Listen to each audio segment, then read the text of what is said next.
Então, gente, nós vimos hoje o que são funções executivas, né? Nada mais são do que as habilidades que são necessárias para o desenvolvimento integral da pessoa, né? São os requisitos para que tenha um bom desenvolvimento no campo cognitivo, afetivo, social, enfim. Então, hoje nós vamos ver uma dessas habilidades que é o campo da memória de trabalho. Então, o que é memória de trabalho? São as informações que são armazenadas na nossa mente e processadas de forma que a gente consiga lembrar depois o que foi guardado nesse curto prazo. Então, nós temos dois tipos de memória: a memória de curto prazo e a memória de longo prazo. A memória de curto prazo são essas informações cotidianas, né, que a gente recebe e transmite automaticamente. E a de longo prazo são as memórias que são armazenadas e processadas num campo mais um campo diferente do nosso cérebro. São aquelas informações que a gente precisa lembrar e processar mais lentamente. Então, o que acontece? Quando a gente fala assim, eu tinha que falar alguma coisa que você fica lembrando o que era, esse processamento ele está acontecendo, só que você tem que buscar na memória de longo prazo. Então, por isso que às vezes essa informação demora a chegar. Então, como a gente deve praticar, né? Como orientar a prática dessa memória?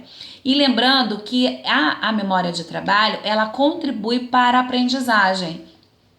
Porque através desse estímulo de memória, né, que nós vamos conseguir a aprendizagem. Então, nós que trabalhamos em educação, que seremos psicopedagogas, então, por que essa memória interfere na aprendizagem, né, na aquisição dos conhecimentos? Então, é isso que a gente vai ver. Então, o que acontece? Como a gente pode treinar, né? A palavra certa seria mesmo treinar. Eu não gosto muito da palavra treinar porque lembra condicionamento. Mas como a gente pode fazer esse treinamento?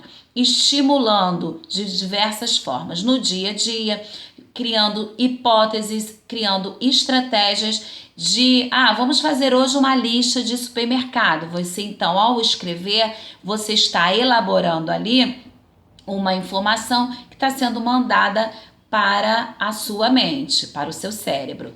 Uma lista de mercado, uma brincadeira de faz de conta, né, onde você cria um simbolismo para aquela situação. Isso acontece muito na educação infantil, as crianças processam essas informações e com isso elas guardam também na sua mente tudo que ela fez na escola ou no dia a dia. E isso faz com que ela desenvolva essa questão do falar, do se expressar, né, da própria construção mesmo do conhecimento. Enfim, então a gente tem possibilidades de estimular essa memória. Fazendo o que também? Mapas mentais. Eu preciso dar uma aula, então vou fazer um esqueminha mental para que eu estimule a minha memória a lembrar dos conceitos que foram trabalhados, ok? Então vamos lá. Como avaliar uma criança com essa habilidade com uma dificuldade na memória, né? Então, eu receber uma criança no meu consultório, um paciente ou um cliente, e como eu posso avaliar? A primeira coisa que eu separei para vocês é contando uma história. Quem não tem uma história, né? Então, vocês vão adequar essa história à faixa etária, lógico que eu separei aqui o que eu tinha em casa, e vocês vão avaliar essa memória. Então, vocês vão contar a história para essa criança, para esse paciente, e em seguida vocês vão pedir que eles recontem essa história. A partir do momento que eles estão recontando, eles vão processar essa memória de curto prazo. E aí você vai estar avaliando esse primeiro momento se o seu paciente consegue recontar a história. Uma segunda avaliação, ainda com esse mesmo objetivo, é da criança desenhar graficamente, né? Representar graficamente essa história. É uma forma, porque ali você também está avaliando qual vai ser o processamento dessa criança. Ela conseguiu entender e representar através do desenho. E por último, ela explicar a história que ela desenhou. Se você ali vai perceber também se tem coerência com a história inicial, tá? Essa é uma forma de você avaliar no seu consultório uma criança com habilidades ou não na memória de trabalho. Outras atividades que poderão ser avaliadas, né? Que poderão ser desenvolvidas e avaliadas dentro de um consultório. Por exemplo, um jogo de varetas, um simples jogo de varetas.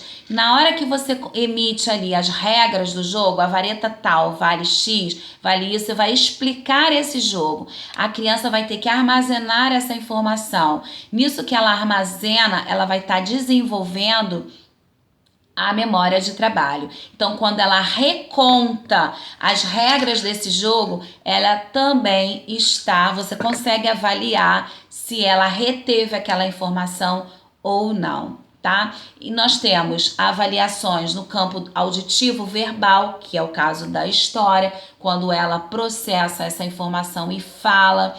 Nós temos no campo do raciocínio, quando ela elabora as informações e raciocina aquela situação, como as regras.